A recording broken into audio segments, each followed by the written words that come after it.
Welcome to the Achievable FINRA podcast. I'm Tyler, the founder of Achievable, and we have affordable courses for the FINRA SIE, Series 6, Series 7, 63, 65, and 66 exams with industry best pass rates. Each Achievable course includes everything you need to pass the first time.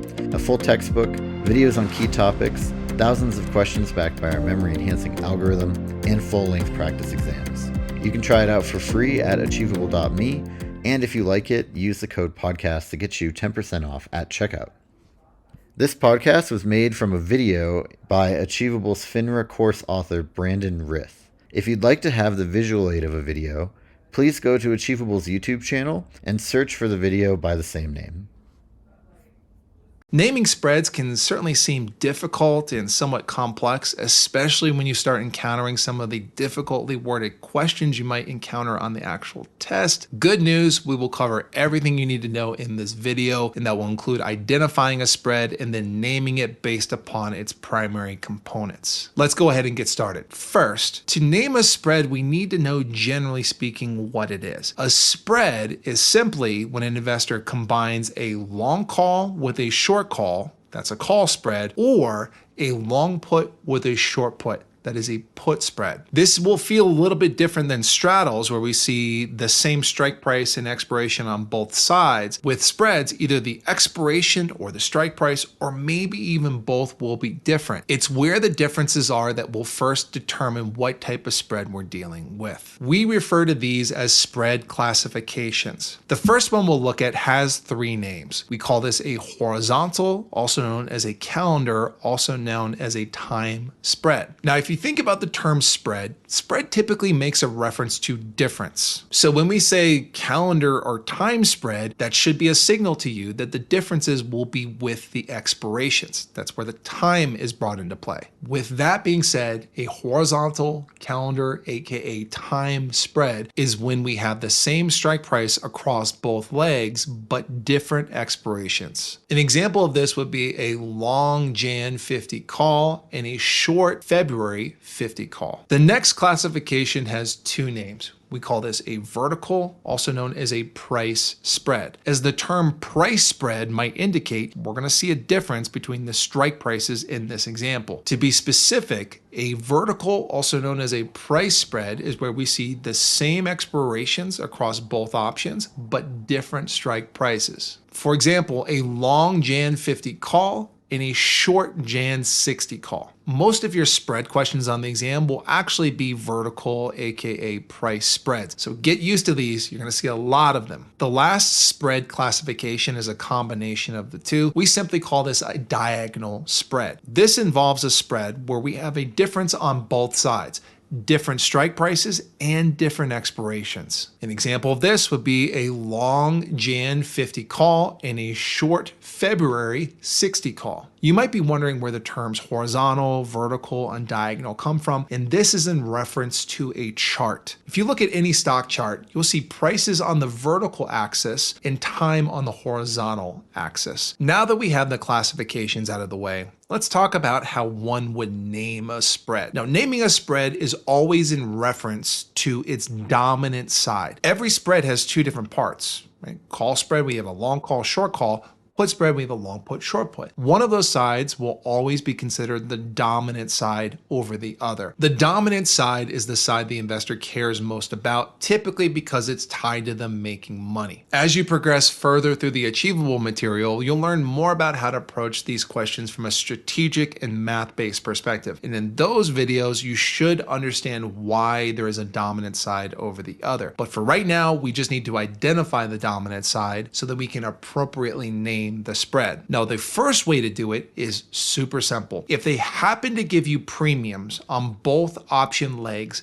then all you need to do is identify which option has the higher premium, and that is your dominant side. For example, let's say that we have a long Jan 50 call at 9 and a short Jan 60 call at 3. This one is super simple. We just identify which leg has the higher premium, which obviously would be the long call. With this knowledge, we can now establish three names for this spread, all of which will go back to the long side of the strategy, given that it's the dominant side. We would call this a long call spread because the long call portion of it is the dominant side. We would also call this a debit call spread. You'll want to associate the term long and debit together with options. Debit just means more money is leaving your pocket than coming in. And when you think about the numbers here, if you're buying something for $9 and selling another thing for $3, that is the net $6 leaving your pocket, which is why we would call this a debit call spread. The last name is a bull call spread. We would call this a bull call spread because the dominant side is bullish.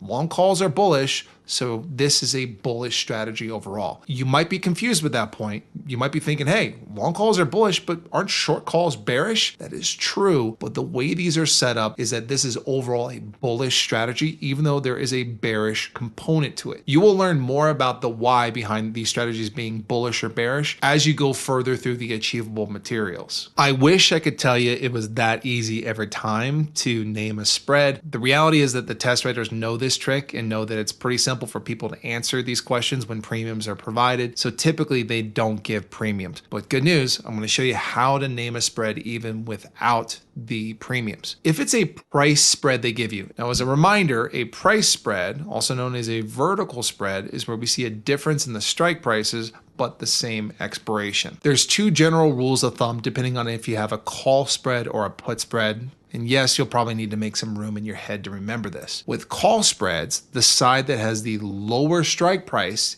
is the dominant side. For put spreads, the side that has the higher strike price is the dominant side. You might be picking up on this, but when we say dominant side, a lot of times we're referring to the more valuable option. And if you think about how calls and puts work, those ranges I just gave you should make sense. The lower the strike price on a call, the more valuable that call. And to demonstrate that, we'll compare a 30 call to a 40 call. Doesn't even matter what side we're on, whether we're long or short. Let's just think of it as a contract. The 30 call gives someone the right to buy for 30. The 40 call gives someone the right to buy for 40. Between the two, what is a more valuable contract?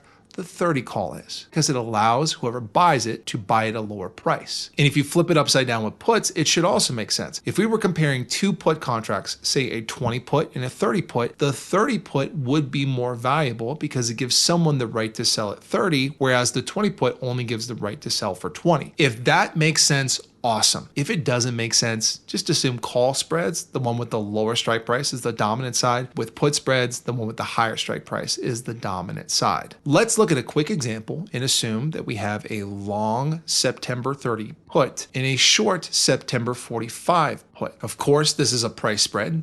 Same expirations, different strike prices. Based upon what we just discussed with put spreads, we know the side with the higher strike price will be our dominant side, which makes the short side our dominant side. Now, with that being said, we'll go ahead and name the spread. This would be considered a short put spread because the short side is dominant. This would also be considered a credit put spread. You want to associate the term credit with the term short. Credit just means more money is coming into your pocket. Remember, when we're talking about the different sides of the spread, there's one side that's more valuable than the other. And if we're selling the more valuable one and buying the less valuable one, that will be a net credit, more money coming into our pocket than leaving our pocket. This is also known as a bull put spread simply because short puts are bullish. Now, the last type of spread you can be asked to name would be potentially for a horizontal time or calendar spread. Those all mean the same thing. And if you recall, horizontal time or calendar spread is one where we have the same strike prices, but different expirations. The time is where the difference is. Let's assume we have a long May 70 call and a short June 70 call. Sure enough, this is a calendar spread. Same strike price, but different expirations. The way we determine what side is dominant with a calendar spread is by determining what option will last longer. Whatever option lasts longer is our dominant side every time. We have May and we have June in front of us. Don't overcomplicate this. Some of you might be thinking, well, they didn't give us years. Is this like June 2023 and May 2024? Or like, What's going on here? Go in order. This is May and June of the same year. Keep it simple and assume that these are basically back to back. There's no way this could be June 2023 and May 2024, given the fact that most options are 9 months or less. Unless we see the term leap, assume that option is not going to be longer than 9 months. There's no way that we could have an option that expires in June 2023 and another option that expires in May 2024 at the same time. So bottom line, we'll keep this real simple. June comes after May,